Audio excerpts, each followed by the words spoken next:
So the compulsory fast in Islam is actually one of the pillars of Islam that Islam lays its foundation upon. The blessed month of Ramadan is a month that Allah subhanahu wa ta'ala revealed the Quran in. And this is the month that Muslims, they fast the whole month. So starting from sunrise to sunset, they will not eat or drink or fulfill any of their physical desires. Likewise, they will not incur any form of sin and abstain from any form of sin. And any sin that they do commit is actually multiplied, just like any good deed that they perform during this time is multiplied as well. So to summarize the compulsory fast, before sunrise you're allowed to eat and drink as much as you like. And the second the adhan for Fajr is given, then an individual abstains from eating and drinking and from physical relations. During this time from sunrise to sunset, it is encouraged that one performs extra good deeds, recitation of the Quran, goodness towards one's parents, righteousness towards one's neighbor. Any other form of good deeds that you can perform during this time is highly encouraged as well. Bismillah ar-Rahman ar-Rahim, wassalatu wassalamu ala Rasulullah wa ba'd. The Eid al-Fitr really is the culmination of the month of the fasting. And this is the festival, of the breaking of the fast. And, it is a time when Muslims come together and they celebrate, their struggle of the month. They're able to reunite with their family members. They reach out to the poor. They are able to bring together the community. It is important on this time that all the members of the family come out to the occasion of the Eid. And the Prophet ﷺ would pray in the Musalla, and he would ask his companions, even young girls, on their monthly courses, come out, to the Musalla. It's not a masjid. Witness, this gathering of the believers. So, in a sense, it is a time that you connect with the whole community, and the Imam at that point should be delivering a message, which would inspire the people, remind them of taqwa, making prayers for them, and celebrating with them, the great triumphs of the month of Ramadan. So it is so important, that people look upon this occasion, as a sacred time, and something that the children will always look forward to. In many countries, people do not give emphasis to the Eids.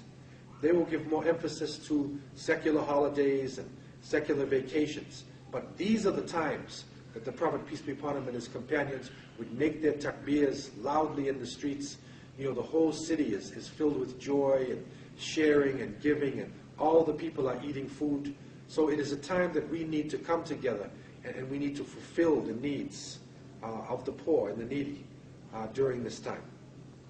Eid al-Fitr has become, for some people in distant parts of the world, it is a means of survival.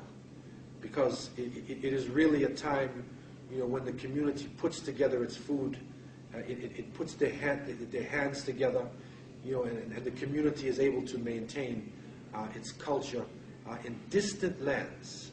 And so the Eid al-Fitr has so many meanings to people, and it is so important for Muslims, and especially those in the younger generation, to be part of this international celebration where people all over the planet, are literally breaking their fast, and they are coming together on this occasion. So I pray that this would be a successful one for the Muslims throughout the world. And in it, we will gain the blessings of Allah Azza wa Jal and freedom from the fire.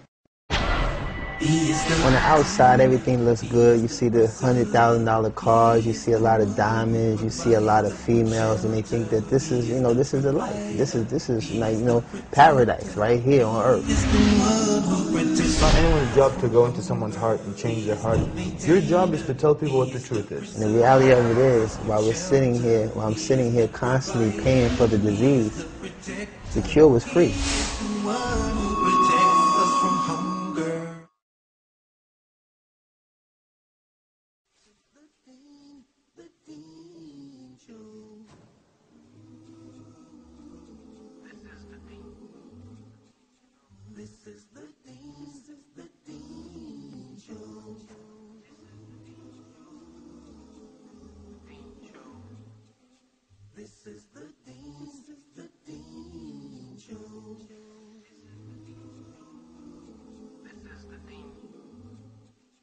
This is the Deen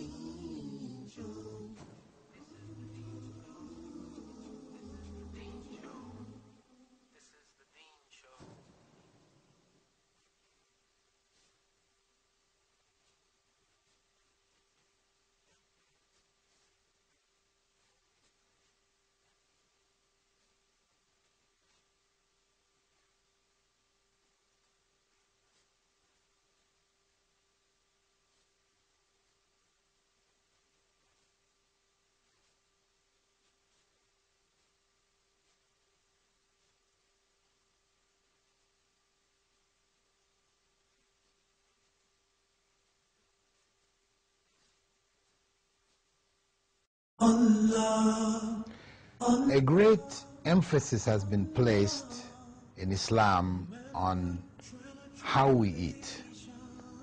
How much do we eat?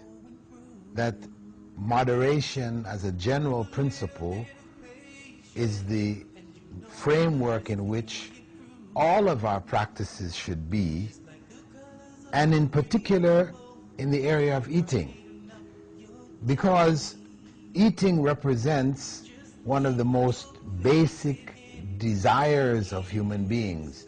It's driven by the need for survival, and above that, the desire for the pleasure of food. This is a great pressure that all human beings face, which is fed, of course, by the media, the lovely foods and things that are prepared, it's huge businesses and everything behind it, all of which drives people to overeat.